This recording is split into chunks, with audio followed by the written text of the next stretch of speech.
আজকে কচুর শাক রান্না করেছি। মনে হলো আপনাদেরকে দেখাই, কারণ দেশি কচুর শাক। হ্যালো এভরিওয়ান, আসসালামু আলাইকুম। রুমিস ব্লগে আপনাদের ওয়েলকাম। আশা করি আপনারা সবাই ভালো আছেন। আলহামদুলিল্লাহ, আমিও ভালো আছি।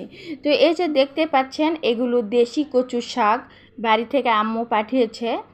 আমি ঢাকা শহরে কচু শাক খাইতে পারি না, এই জন্য আম্মুকে বলেছিলাম, বাড়ি থেকে পাঠাইছে। তো যাই হোক, এই যে সুন্দর করে কেটে ধুয়ে নিয়েছি। এখন এই ধুয়ে রাখা কচু শাকগুলো একটা পাতিলে দিয়ে দেব। তো এই যে পাতিলে দিয়ে দিচ্ছি। পেঁয়াজ কুচি করে নিয়েছি, মরিচ ফালি করে নিয়েছি। এখানে একটু মসুর ডাল দিব, কারণ মসুর ডাল দিলে একটু শাকটা সুন্দর হয়। তো এই যে কাঁচা মরিচ, পেঁয়াজ, ধনিয়ার গুঁড়া, জিরার গুঁড়া, একটু হলুদ, আদা রসুন বাটা, পানি দিয়ে দিচ্ছি। কারণ এখানে গুঁড়া মরিচ দেওয়া যাবে না, এই জন্য তাহলে কালারটা সুন্দর আসবে না জন্য আমি গুঁড়া মরিচ দিইনি। তো এই যে দেখেন, একটু মসুর ডাল দেওয়ার কারণ হচ্ছে ঘাটিটা অনেক সুন্দর হবে, একটু শুকনা শুকনা হবে, এই জন্য মসুর ডাল দেওয়া। আর মসুর ডাল দিলে একটু মজা লাগে বেশি, এই জন্য আর কি।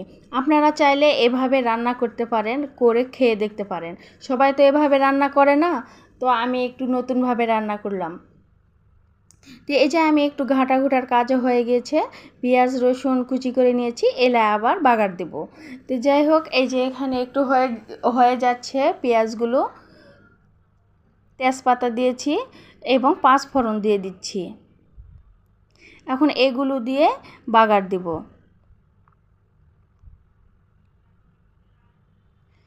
তো এই যে ভাজা ভাজা হয়ে গিয়েছে, এখন ঘেটে রাখা কচুগুলো দিয়ে দিচ্ছি।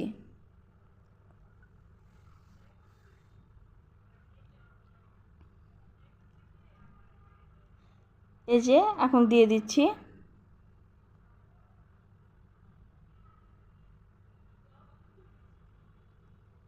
দেখেন কালারটা সুন্দর হয়েছে পেঁয়াজের। দেখেন দিয়ে দিচ্ছি।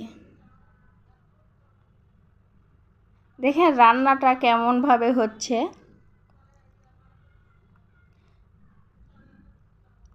এভাবে কচু শাক রান্না করে খেয়ে দেখবেন কেমন মজা লাগে।